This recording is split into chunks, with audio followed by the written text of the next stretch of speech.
Assalamualaikum warahmatullahi wabarakatuh. Perkenalkan, nama saya Dais Rifki Ramayanti. Saya dari kelas 12 akuntansi 2. Di video kali ini saya akan menjelaskan untuk mengisi laporan keuangan. Laporan keuangannya terdiri dari laporan laba rugi, laporan perubahan ekuitas, laporan neraca, laporan arus kas. Saya akan menjelaskan 4 laporan tersebut. Untuk laporan laba rugi adalah laporan yang menyajikan pendapatan dan beban selama periode tertentu untuk mengetahui laba atau rugi bersih perusahaan. Untuk cara pengisiannya, saya ambil contoh dari PT Elektronik Bersinar. Pertama-tama, kita akan mengisi bagian pendapatan di dalam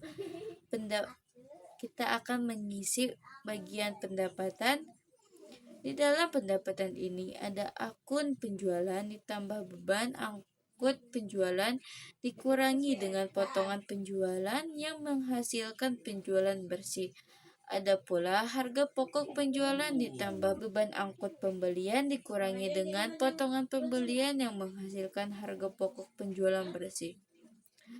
Penjualan bersih dikurangi dengan harga pokok penjualan bersih menghasilkan laba kotor. Ada juga beban usaha yang akunnya itu seperti beban usaha, beban iklan, beban telepon, beban air, dan lain-lain. Dari total semua beban usaha itu mengurangi dari laba kotor yang menghasilkan hasil akhir, yaitu laba usaha. Dan di dalam PT ini terdapat beban dan pendapatan di luar usaha. Pendapatan di luar usahanya itu seperti pendapatan bunga, pendapatan dari dividen, dan ada juga beban di luar usaha seperti pembayaran administrasi ke bank. Pendapatan di luar usaha dikurangi dengan beban di luar usaha menghasilkan beban dan pendapatan di luar usaha bersih. Laba usaha ditambah dengan pendapatan dan beban di luar usaha yang menghasilkan pendapatan sebelum pajak.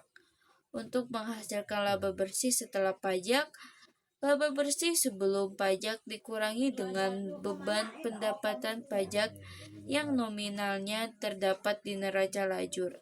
Hasil dari pengurangan tersebut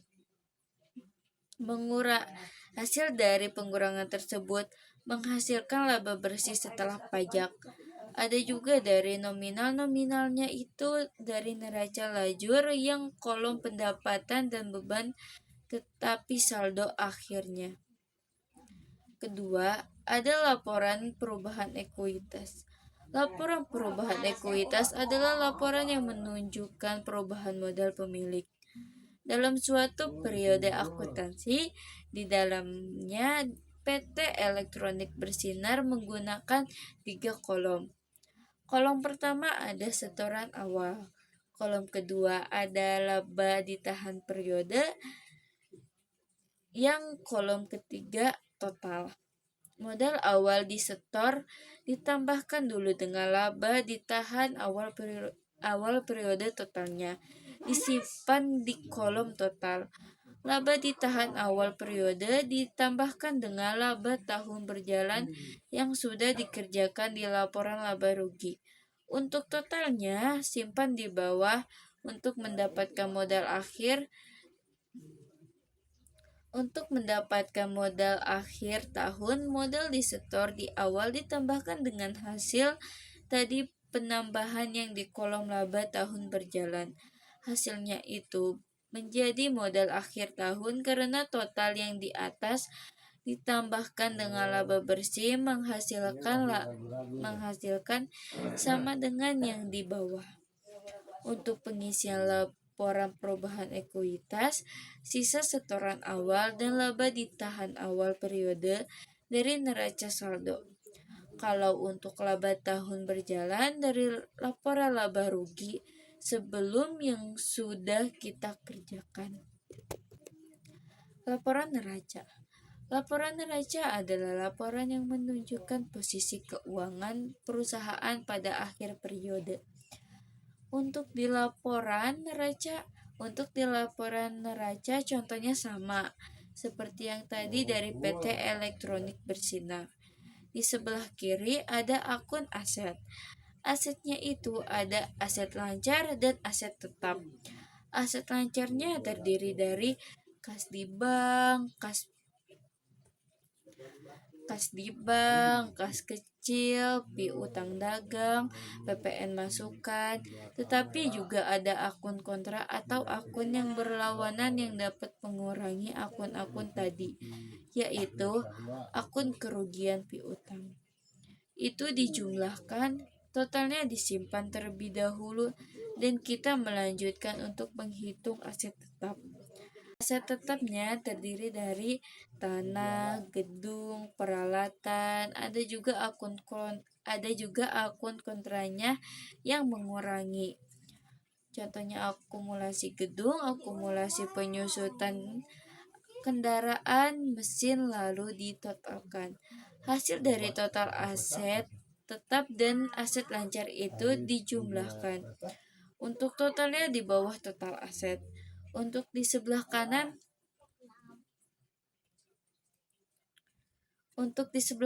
ada hutang dan modal. Hutangnya juga ada hutang jangka panjang dan pendek. Hutang jangka pendek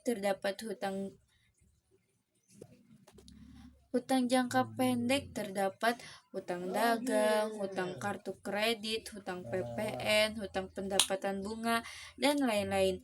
Itu ditambahkan dan juga kita menjumlahkan hutang jangka panjang. Di PT ini ada Bank Mandiri Loan. Si hutang jangka pendek dan hutang jangka panjang itu dijumlahkan, disimpan terlebih dahulu, lanjut menghitung yang ekuitas atau modalnya. Modalnya terdiri dari modal di setor awal dipindahkan masih dari yang perubahan ekuitas. Selanjutnya ada akun laba ditahan awal periode. Nominalnya dari hasil penjumlahan laporan perubahan ekuitas antara laba ditahan awal periode ditambah dengan laba tahun berjalan yang dari laporan laba rugi itu. Untuk hasilnya, dari hasil ekuitas tersebut ditambahkan dengan kewajiban, hasilnya menjadi total kewajiban dan ekuitas. Untuk total aset dan total kewajiban dan ekuitas sama atau harus balance. Semua sumber itu dari neraca lajur yang balance sheet. Laporan arus kas. Laporan arus kas adalah laporan keuangan yang menyajikan informasi mengenai aliran masuk dan keluar kas suatu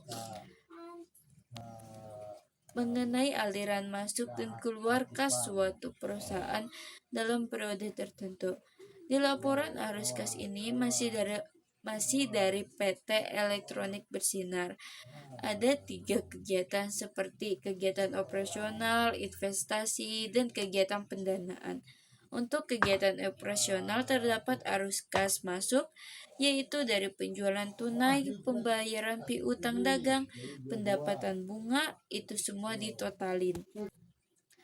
Dan kita menghitung arus kas keluarnya. Arus kas keluar dari kegiatan operasional ada dari pembayaran gaji, denda, pembayaran utang perusahaan. Arus kas keluar dan arus kas masuk itu dari kegiatan operasional ditambahkan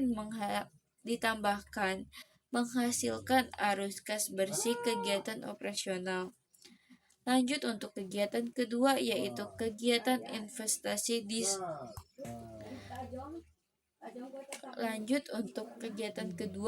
kegiatan investasi di soal PT Elektronik Bersinar.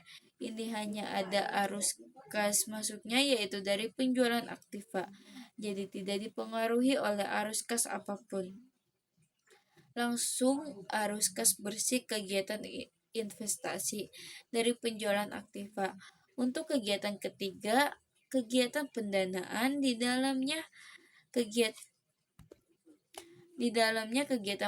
pendanaan. Dalam kasus ini tidak ada arus kas masuknya, tetapi ada arus kas keluar dari pembayaran kartu kredit dan pembayaran utang Bank Mandiri. Dari hasil ketiga tersebut, jadilah kenaikan atau turunnya arus kas dalam periode tertentu. Nominalnya diperoleh dari kegiatan investasi dikurangi kegiatan operasional, dikurangi oleh kegiatan pendanaan. Setelah diperoleh hasil kenaikan penurunan kas, kita lihat di neraca saldo di bulan sebelumnya. Kasnya ada beberapa, kalau sudah ketemu baru hasil kenaikan atau penurunan kas ditambah dengan hasil kas di neraca saldo kemarin. Baru hasilnya kas pada bulan sekarang penggunaan kasnya. Sumbernya juga ada dari CRJ, Cash Receipt Journal atau Jurnal Penerimaan Kas, CPJ, Cash Payment Journal, Jurnal Pengeluaran Kas, dan Jurnal Penyesuaian.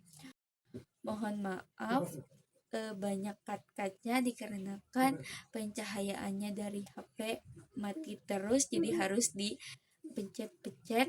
Dan sekian dari saya. Wassalamualaikum warahmatullahi wabarakatuh.